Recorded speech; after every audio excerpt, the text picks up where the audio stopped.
Lieutenant Williams sucks. Why can't Halo Studios just respect the source material for once? This is not a character, it is a girl boss checkbox. Now what do I mean by a checkbox? Meaning if I write a whole essay about one specific character and story, but one of the check marks that are required for me to pass the assignment in the first place is a girl boss has to be one of the characters, and I forgot to include that until I had finished the entire essay, I'm going to shoehorn in a generic girl boss character to just get a passing grade. This is exactly what they did, and I have an issue with checkmarks as it just dilutes the entire franchise. They are not writing things that actually matter anymore. They are writing things just to get a passing grade so they can get brownie points within their organization. This is exactly what happened in Avengers Endgame with that one female scene that literally no one liked.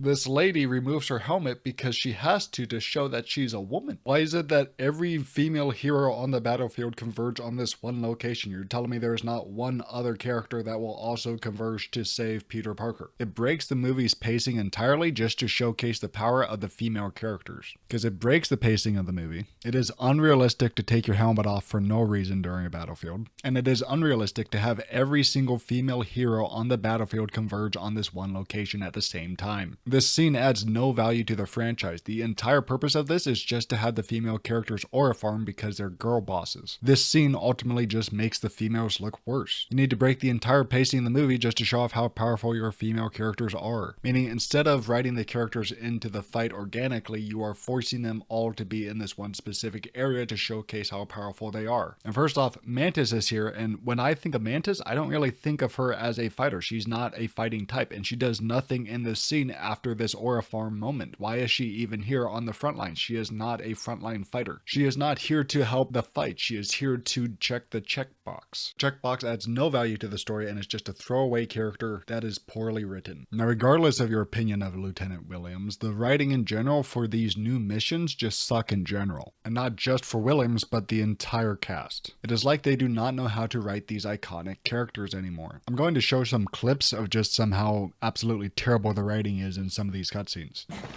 Take the team and give me a perimeter check.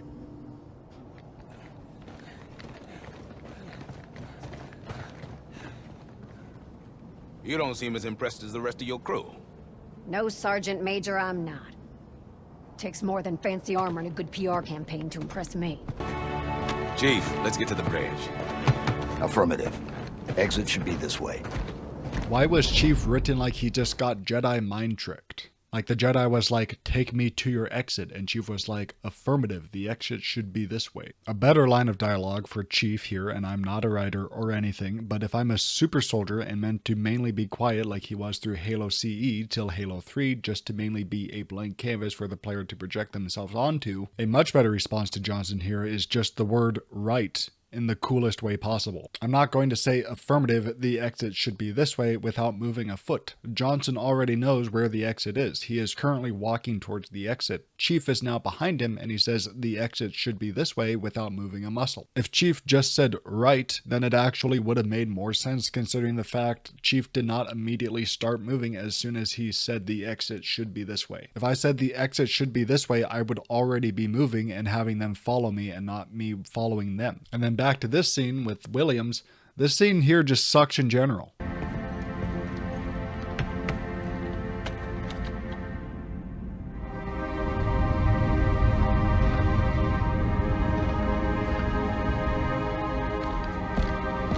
Nice work.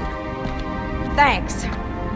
Spartans aren't the only badasses in the UNSC. First off, I don't agree with sitting on the graves of your enemies because it just seems weird. Like, Master Chief has never been sitting on someone's dead corpse. Why? Because it's someone's dead corpse and he has better things to do than sitting on a corpse. I believe sitting on your dead opponent's bodies will always be frowned upon unless the only time I believe where it is fitting is if they are a villain in the story. Like if a grunt sat on a dead marine's body, that would be fitting and in character. These things are alien monsters with no respect for human life. But when a good guy does it to a bad guy, it just seems weird. Like 1, you could be doing anything more productive, and 2, you are putting yourselves on the same level as a low-level grunt to show how tough they are. A grunt is often perceived as low intelligence. A grunt sitting on a human's body is them trying to be tough for killing someone getting in the way of their great mission of firing the Halo. And then all of her Marines are just holding point around her while she aura farms waiting for Master Chief to congratulate her or something. All of these Marines know they are in enemy territory and all of their rifles are currently at the ready and are actively looking for threats while she is just sitting there waiting for Master Chief. And one comment I saw on the video absolutely nailed this group of Marines from the get-go. These are not soldiers, they are thrill seekers. There is no reason Master Chief cannot destroy the shield generators and then get off of the ship, like the generators are not connected to the ship's reactor. Chief is right, it is a one-way trip for these Marines, and the girl boss just voluntold all of her Marines that they are going to go down with her.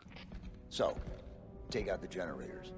Great idea, but it'll only drop the shields for a minute or two at most. That's all the time they need to take the shot. Yeah, but you can't be here when the fireworks start. And he doesn't need to. You guys get off this ship, get the nav data to the UNSC. We'll drop the shields. Negative, Lieutenant. That's a one-way trip. It's been a one-way trip from the beginning for us, Chief.